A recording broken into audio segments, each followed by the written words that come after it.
안녕하세요. 개편입니다. 오늘 머리를 시원하게 좀 밀었어요. 놀라지 마시고.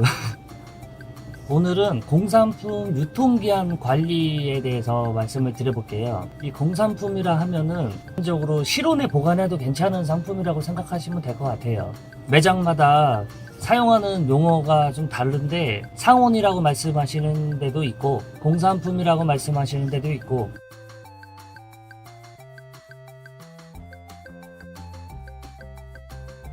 근데 아쉽네요. 요즘에 매출이 또 며칠 올라오고 있는데 내일 전국적으로 비가 온다고 해가지고 상황을 좀 지켜봐야 될 것 같습니다.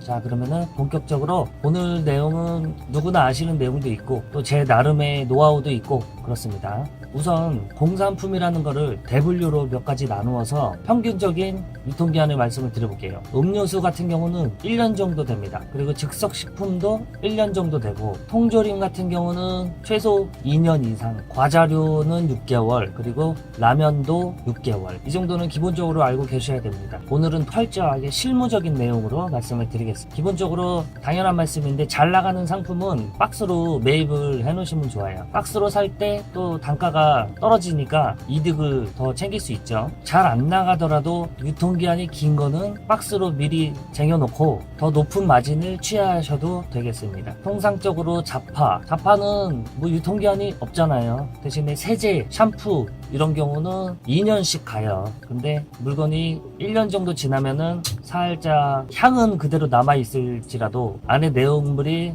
조금씩 기능을 다 하지 못하는 경우가 발생이 될 수 있습니다. 되도록이면은 유통기한이 1년 이상 남을 수 있도록, 부피가 큰 것들은 잘 안 나가니까 최소한의 발주만 하시길 바랍니다. 샴푸, 린스 이런 저는 보통 2개씩 갖다 놔요. 그리고 식재료들이 조금 포장이 진공 상태일 경우가 많거든요. 그래서 유통기한이 1년씩은 가는데 마요네즈는 좀 짧아요. 6개월. 케찹은 또 1년씩 가고, 그래서 마요네즈는 좀 신경을 써주시고, 그리고 음료수 같은 경우는 대체적으로 1년 이상 가거든요. 물 같은 거는 2년씩 가고 그래요. 근데 음료수 중에서 베지밀은 또 좀 짧아요. 6개월. 그래서 6개월쯤 되면은 이제 안에 침전물이 조금 발생이 될 수가 있어요. 그래서 뭐 나쁜 건 아니지만 흔들어서 드시면 괜찮은 건데 손님이 보기에는 안 좋죠. 그래서 만약에 진열되어 있는 게 있으면 그래도 한 달에 한 번씩은 흔들어 주세요.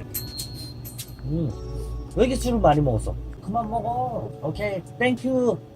잠깐 이쪽에 띄워드리면 순서가 이렇습니다. 자파가 가장 길고, 그 다음 식재료, 그리고 음료수, 사탕, 초콜릿 요 정도는 1년 정도로 조금 비슷해요. 그리고 마지막으로 과자하고 라면이 제일 짧다. 요 정도로 단순하게 좀 알고 계시면 되고, 일단 잘 안 나가는 상품들은 놓긴 놔야 되겠고, 잘 안 나간다 그러면은 최소 발주로, 좀 비싸더라도 소량 발주로 보관을 하시길, 반품을 고려해서 발주를 하시고요. 또 하나 브랜드를 말씀을 드리면 삼양, 오뚜기, CJ, 농심 이 브랜드들이 주로 나가요. 대체적으로 이 상품들이 많아요. 그래서 어떤 업체들은 이 제조사별로 반품을 받아주고 안 받아주고 이런 업체도 있기 때문에 참고를 하시고요. 특히 신제품을 발주를 하실 때는 반품이 되는지 안 되는지를 꼭 체크를 하시고 주문을 하시길 바랍니다. 검증이 안 됐기 때문에 만에 하나 박스로 그냥 막 받으시면은 제가 생각하기에 잘 나갈 것 같더라도 안 나갈 때가 많거든요. 그래서 신제품 함부로 막 사시다가는 손해를 좀 보실 수 있으니까. 그리고 우리 편의점에서는 샴푸, 로션, 뭐 세제 이런 것들은 간혹가다 나가긴 나가는데 잘 나간다라고는 얘기하기가 좀 힘들죠. 그래서 저도 할인 행사를 통해서 POP도 설치를 해놓는데 그래도 안 나가요. 대형마트보다 싸게 팔아도 안 나가요. 어떻게 해서도 안 나가요. 그러니까 조금만 발주를 하시고, 그리고 업체에서, 거래처에서 행사 같은 거를 하면은 1+1, 2+1, 저는 2+1에서는 잘은 안 시켜요. 쟁여놓는 거는 안 해요. 대체적으로 1+1 행사할 때 쟁여놓습니다. 생리대 같은 것도 마찬가지예요. 생리대를 많이 하거든요. 그리고 매달 업체들에서 행사 물품을 바꾸기 때문에 갑자기 매진이 나서 주문을 하려고 봤더니 단가가 올라가 있어요. 그러면은 이거 시켜야 되나 말아야 되나, 한 달 참을까, 이렇게 고민이 되거든요. 그래서 창고가 좀 넓으신 분들은 한 박스 정도씩은 한 달분 정도는 보유를 좀 해놓으시면 이 1+1짜리들을 도움이 되실 것 같습니다. 그리고 1년 이상 유통기한짜리들은 크게 신경 안 쓰고 그냥 막 시키셔도 돼요. 제 경험상은 1년이면 웬만하면 한 박스 팔려요. 뭐 참치 같은 거, 참치, 음료수 이런 것들은 햇반은 제가 지금 많이 싸게 나온 거래처가 있어가지고 3박스를 갖다 놨어요. 동그란 햇반, CJ 거. 아마 문제는 과자하고 라면류가 될 것 같아요. 대체적으로 유통기한이 6개월 정도 되는데 실제 입고되는 거 보면은 6개월 꽉 차게 깨끗하게 유통기한이 남아있는 상품들이 들어오질 않습니다. 대체적으로 보통 5개월 정도 남은 물건들이 들어와요. 어쩔 때는 4개월 남은 상품이 들어올 때도 있고, 아마 거래처에서도 선입선출을 하려고 하다 보니까 먼저 생산된 거를 먼저 저희한테 보내주는 경우가 있겠고, 아니면은 저희는 매출이 적은 소규모 점포다 보니까 좀 규모가 있는 슈퍼들 먼저 깨끗한 물건들을 갖다 주고, 저희는 후순위로 밀려서 유통기한이 비교적 짧은 상품들을 보내주는 게 아닌가 하는 생각도 듭니다. 선입선출을 안 하시게 되면 이건 너무 기본적이라, 저도 가끔 이런 실수가 발생이 될 때가 있어요. 1년에 한 번 정도는 되는 것 같아요. 물건이 들어와서 창고에 보관을 했는데 박스 채로 한 2, 3개월 있다가 먼저 뜯었던 박스가 이제 다 팔리고 새 박스를 뜯었더니 유통기한이 한 달도 안 남은 상품들이 나올 때가 있어요. 그 박스 전체가 유통기한이 얼마 안 남은 거예요. 왜 그러겠어요? 선입선출을 안 했기 때문에 그렇죠. 짧은 박스를 먼저 뜯어서 써야 되는데 귀찮아서 잠깐 미뤘던 거죠. 이런 경우가 생기면 급하게 이제 카운터에다가 놓고 1+1 행사를 하든지, 아니면 2, 3만원 이상 구매하시는 분들한테 증정용으로 서비스 해드릴 때가 있습니다. 공산품은 그나마 폐기율이 좀 적은 것 같아요. 반품도 웬만하면 되고, 한 달에 제 경우에는 한 5만원 미만 그 정도로 폐기가 나는 것 같아요. 원가로 따졌을 때. 그리고 과자와 라면에서 신경을 좀 많이 두셔야 되는데, 초콜릿, 젤리 같은 거는 1년씩 가요. 그나마 신경을 덜 써도 돼요. 근데 의외로 껌이 좀 짧거든요. 저는 껌에서 반품이 좀 나오더라고요. 구색을 너무 다양하게 놔서 그랬는지 모르겠는데, 그래서 지금은 좀 줄였어요. 예를 들어서 자일리톨 같은 경우도 한 10종류 되는 것 같아요. 성분이 조금씩 다르게. 근데 겉에 외형만 보면은 그냥 일반인들이 보면은 그냥 다 똑같은 자일리톨로 보이는 그런 종류가 한 10종류가 돼요. 후라보노도 5종류 이상 되는 것 같고. 그래서 좀 줄여가지고 처음에는 자일리톨 같은 거 새로 나오면 다 진열을 했었는데 거의 한 박스 채로 반품 나고 그럴 때가 있더라고요. 그러다 보면 반품 금액이 너무 커지니까 그 달에 다 처리를 못할 때가 있고, 그래서 지금은 구색을 좀 줄였습니다. 그리고 라면에서는 봉지 라면은 그나마 낱개로 구매하기가 쉽거든요. 근데 컵라면이 문제인데, 컵라면은 대체적으로 박스 단위로 팔아요, 업체들에서.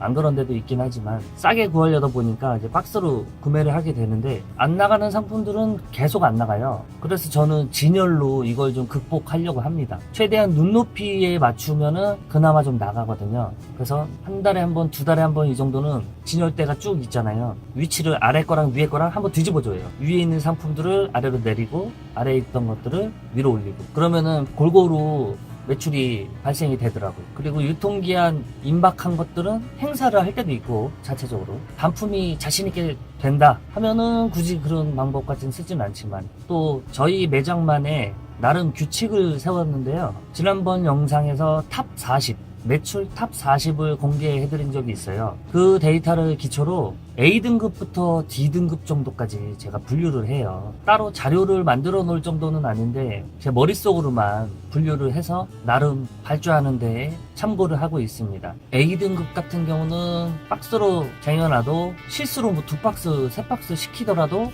다 소진이 될 수 있는 품목들. 예를 들면 햇반, 짜파게티, 신라면, 새우깡, 포테토칩, 레시피, 콜라, 맛동산, 오징어 땅콩, 참치, 진라면, 틈새라면, TOP, 칸타타 등등.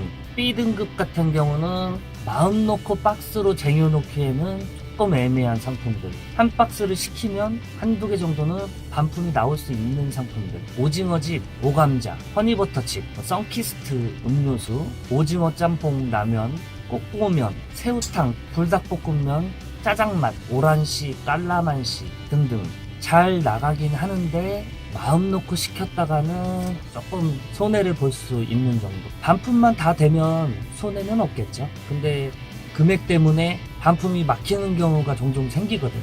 그 달에 다 반품 처리를 하지 못하고 저 같은 경우는 따로 봉투에 대봉투에 담아놨다가 다음 달에 다시 반영을 시키고 이런 식으로 반품 처리를 하고 있습니다. 그리고 C등급하고 D등급은 신경을 좀 써줘야 되는 품목들인데 이 품목들은 굳이 말씀을 안 드릴게요. 관련된 업종에 계시면은 기분 나쁘실 수도 있으니까 오늘 두서없이 유통기한 관련해서 몇 가지 말씀을 드렸는데요. 간단하게 종합을 해드리면 첫 번째로 선입선출은 기본적으로 하셔야 된다. 두 번째, 우리 매장에 매출량을 가지고 등급을 나누어서 발주량을 선택을 하셔야 된다. 세 번째, 과자하고 라면은 특히 유통기한 관리에 신경을 쓰셔야 된다. 네 번째, 신제품은 반품이 되는지 안 되는지 반품 여부를 꼭 체크하셔야 된다. 다섯 번째, 통조림, 음료수, 즉석식품 이런 것들은 유통기한이 길기 때문에 1+1 행사할 때 되도록 쟁여놓으셔도 괜찮다.